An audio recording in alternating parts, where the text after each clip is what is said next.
Hello, ladies and gentlemen. Good day and welcome to the show. I'm glad to have you guys here on this Saturday, the 25th of July, 2020. Now, you know what?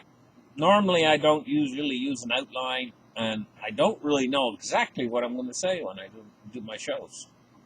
But this show, I'm using a little bit of an outline. The outline is the next 3 years, what to kind of expect.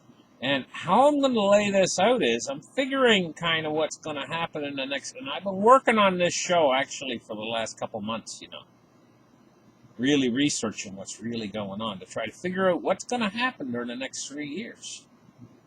One of the things we got to look at is we're in an unusual situation and it's not like the 1930s when we had the Great Depression. Now, you get a lot of forecasters out there right now who are saying, hey, you know what? We're in for a Great Depression. It's going to be like the 1930s, and it's going to last like 10 years. Right? This is a totally different situation. And, I'm in for a little bit of shockers for you guys in the things I'm going to say. So stay tuned, listen, because it's going to shock you a little bit. I'm not going to say what you think I'm going to say about what's going to happen in the next 3 years. Okay, we're sliding down. It's almost like the economy of the United States is like it's sliding down a cliff right now. And the whole world economy is sliding down, but some places aren't sliding down quite as fast. It's got to do with the virus. But you know what? We also, at the same time right now, have many, many, many biotech firms all around the world right now working on a vaccine. Not just one biotech firm, but many. Here in Canada, they're working on a vaccine that's plant-based. First time ever in the world, a plant-based vaccine. And normally what they use is chicken eggs. I think it's chicken eggs anyway. They use eggs. And it takes a long time to produce doses. It's hard to mass produce them using that technique. This new plant-based technique is much more capable, from what I gather, of high-speed production of the vaccine. But regardless, over the next year, this time next year, in around probably July next year, people are probably going to be getting vaccinated en masse around the world for this virus. And they'll probably have, I don't know, maybe as many as 10 different vaccines. Different countries will be using different vaccines made by different firms, but they'll all produce similar results. And so, at the same time, we're going to be looking at more herd immunity than we have right now to the virus. And so the virus, this time next year, over the course of the next year, is going to hit a point, probably about a year from now, when the virus is on decline around the world. Now, during this next 12 months is the first part I'm going to focus on in this talk. What's going to happen? Well, our stock market right now and our economy is it's been divided. There's a Wall Street part, which has been receiving and funneling in this money from the federal government. And then there's a general economy, which has been in a deflationary depression already. It's deflating at an enormously fast rate. What's going to happen is because the general economy in the United States is deflating so fast, it's going to start to carry down Wall Street, and it's going to do it pretty soon. I can't see any other way out of it. If you're in the stock market right now, you're treading dangerous grounds. I'm going to tell you what. People in the United States and people who have money and stuff and investors and everything, they've been using the stock market like a bank account. And it's this pooling of all these different people coming in, putting in their resources and their money into the stock market. It's held the stock market up and held it afloat. Along with all the money that the Federal Reserve and the accommodative monetary policy by the Federal Reserve has kept it afloat until now. But I've been watching the charts. And over the last week or so, she's peaked. and she's starting to roll over.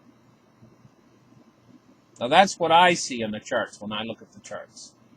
Okay, and think of it this way. It's almost like the money that they poured in, the $2.2 trillion they poured in back in March to the United States economy.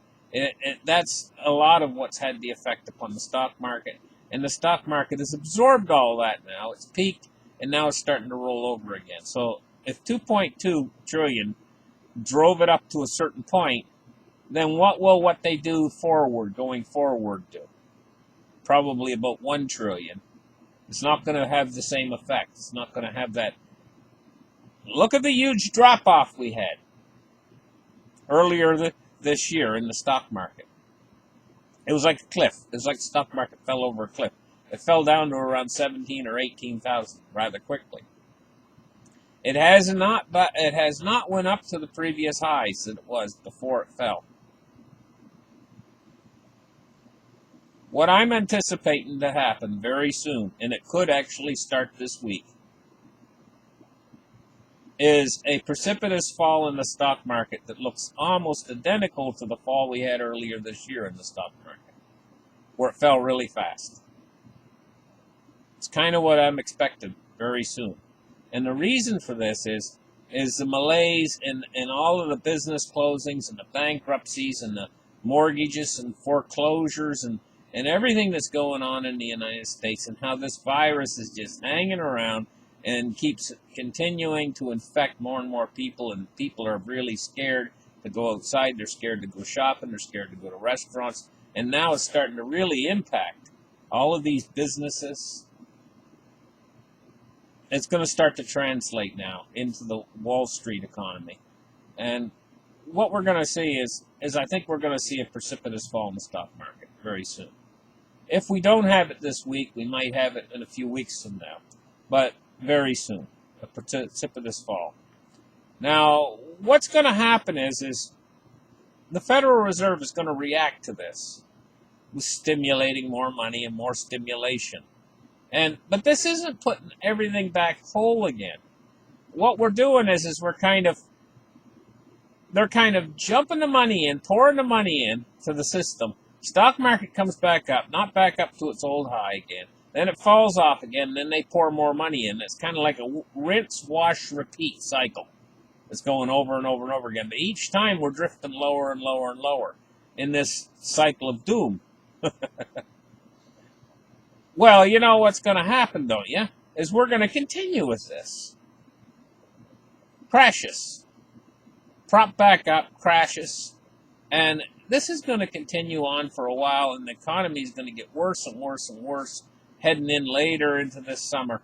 And things are really going to start to collapse. We could actually have civil unrest and everything that goes with it leading toward the end of this year.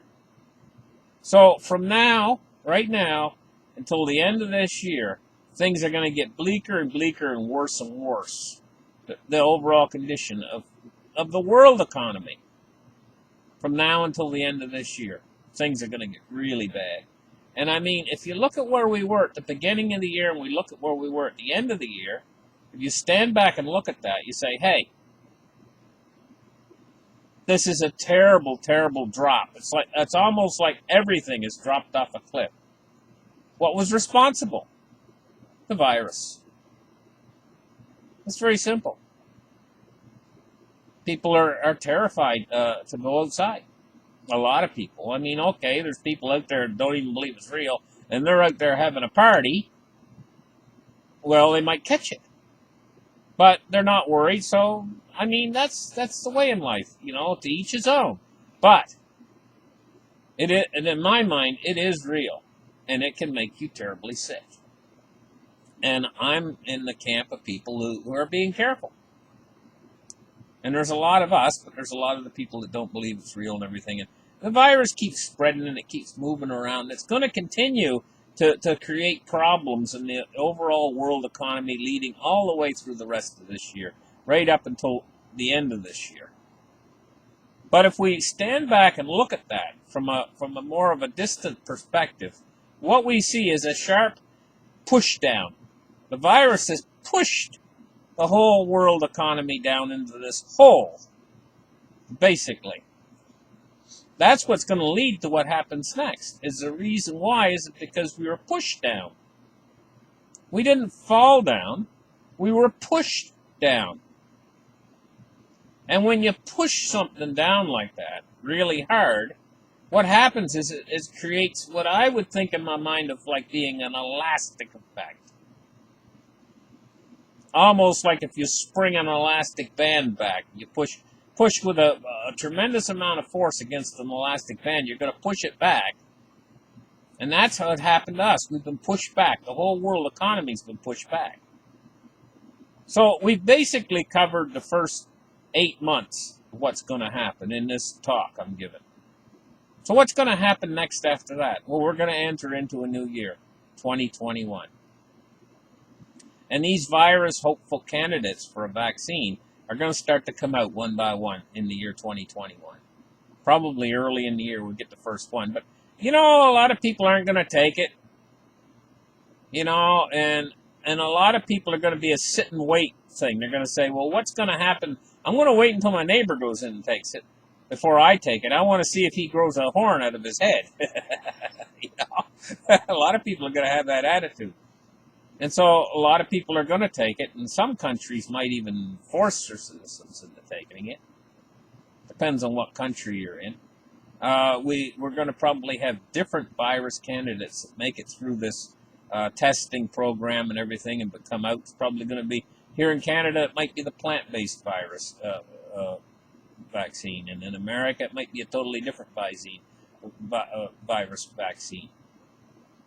But each of these companies will be producing as many as they can. And so when we enter into the new year, we're also probably going to see the virus in decline naturally. Because it's not something that's going to last forever. So it's probably got two things happening at the same time. One is probably a natural decline of the virus.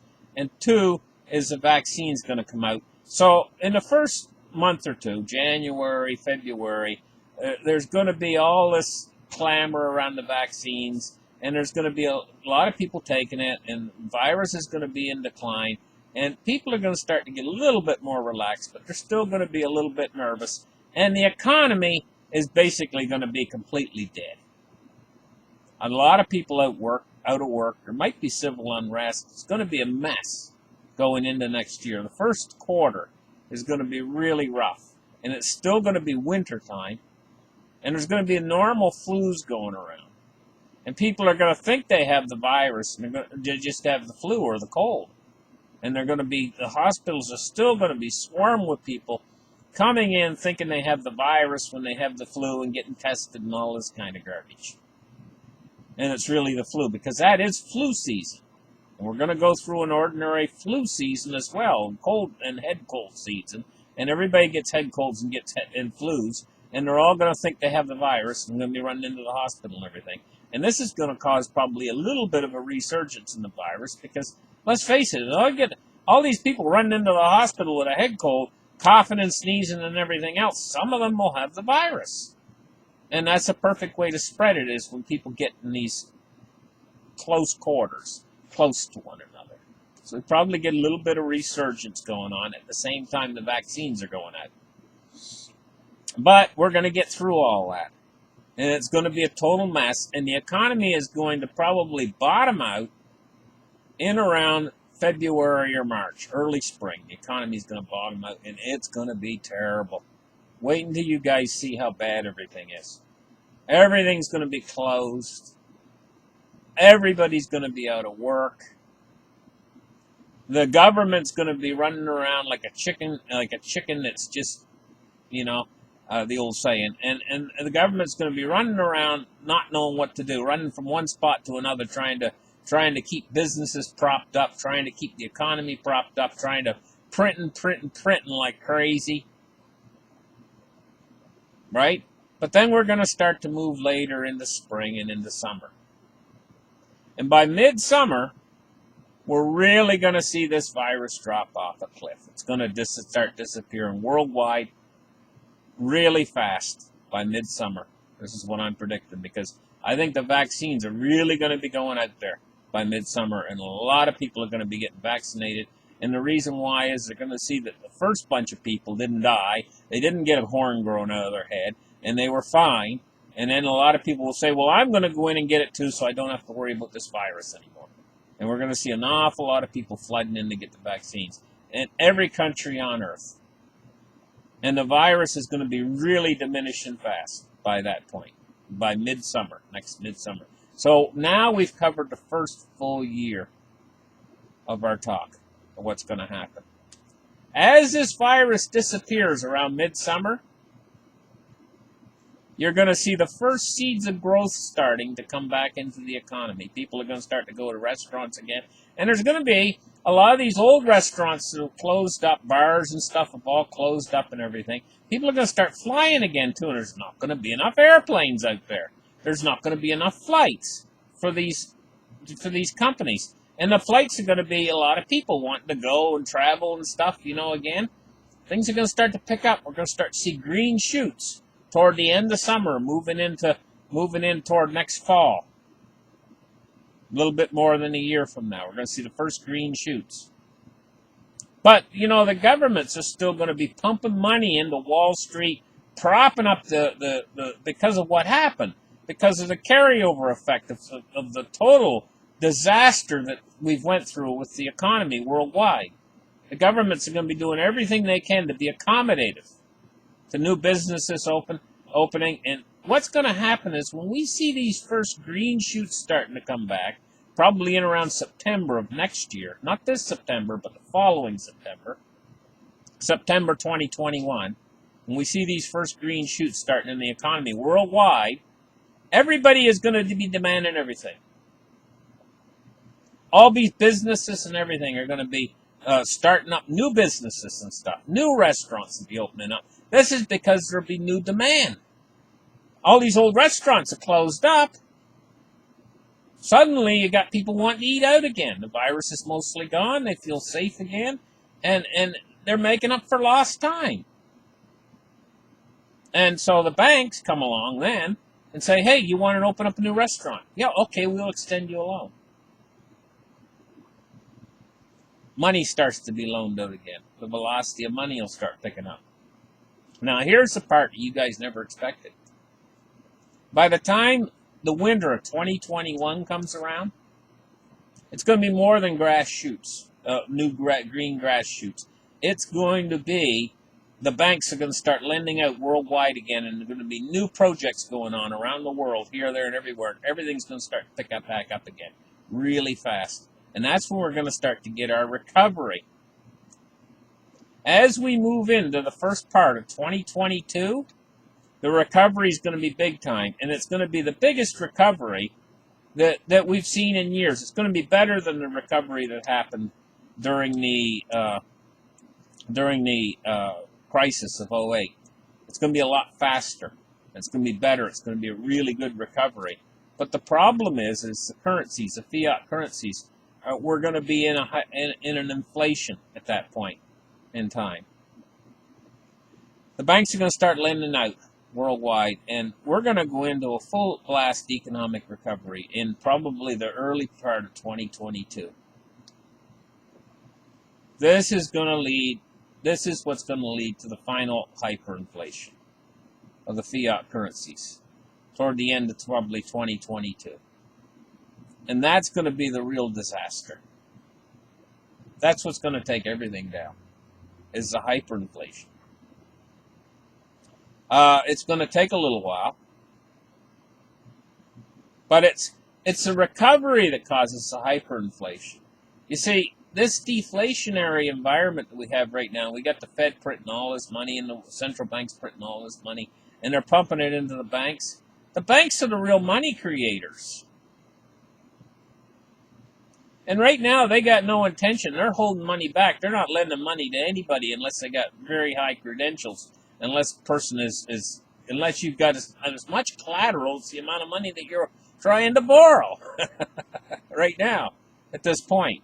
So if you've already basically got the money you need, why borrow it?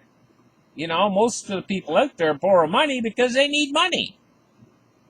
If they already got the money, they're not going to borrow it. so much, you know. But they're the big money creators, is the banks. And because they're tight right now, they're not lending money out. The Fed's not the big money creator. The Fed, what they do is they've primed the pump. They've loaded up these banks with money right now. The banks, you call them money bags. They've made record profits. They've been basically primed and ready to go. As soon as we get a recovery, they're going to start lending money out again. Then we're going to start to see the velocity of money picking up. That's going to, in turn, feed the recovery. See, how the economy actually works is the more things deflate, the more things slow down, the more businesses close, the more people don't have money to spend. That creates more businesses closing, and it feeds itself. Well, the opposite holds true when you start to get a recovery, and new businesses start to open up. They're borrowing money. They hire more people, and that creates more money into the economy, and then more people get hired, and it creates just the exact opposite. So they're both they're like mirror images of each other. When an economy is collapsing, and when an economy is rising up, they're both like mirror images of each other. And so right now, we got the collapsing economy, and we're going to have it until basically the end of this year, and it's going to be timed according to this virus and the production of these vaccines, and also the distribution of these vaccines. When we first get a vaccine, it's not going to go out, not going to be probably received very well. Most people, if they're smart people, are going to want to wait and see what happens to their neighbor first, or wait and not be the first one in line. They're going to wait and want to see if the thing is really safe before they take it. You know, so it's going to be a little bit slow at first. But then as it moves along, people are going to come in more and more and around the world, and ultimately the vaccines is what's going to drive this virus out. They've already got the first workable vaccine. And when this virus gets driven out, that's when you're really going to see a real springback in the economy. And banks are going to sense this, and they're going to be right on to start making loans. They're going to lower the loan requirements again. I mean, the government's already done it for them. They've lowered the reserve requirements on the banks, and they've primed the banks with money. This is all ready to happen. So we're going to see this massive recovery. And that's what's going to lead ultimately to the conclusion, probably about 3 years from now, of a massive hyperinflation worldwide. That's really going to take everything down. But it's going to take a little while. The whole thing to play out is going to take a little while. It's that hyperinflation that's going to really tear the system apart. And that has the danger of bringing about what's they call that kind of disaster? They call it S, H, and then they have a TF, is it?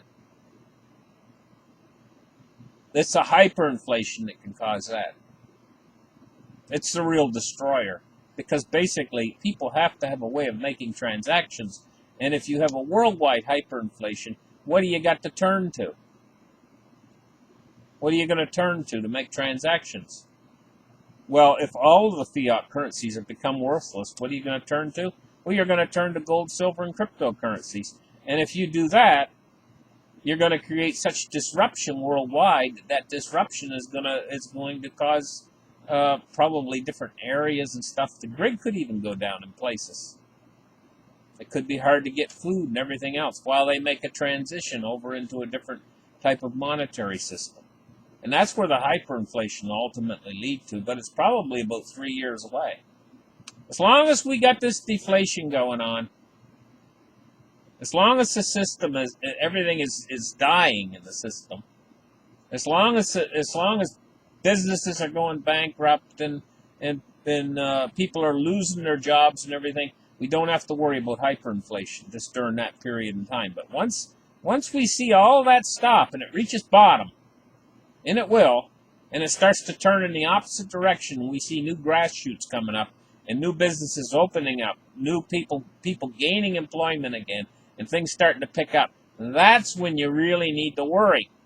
That's when you're in danger of having your hyperinflation.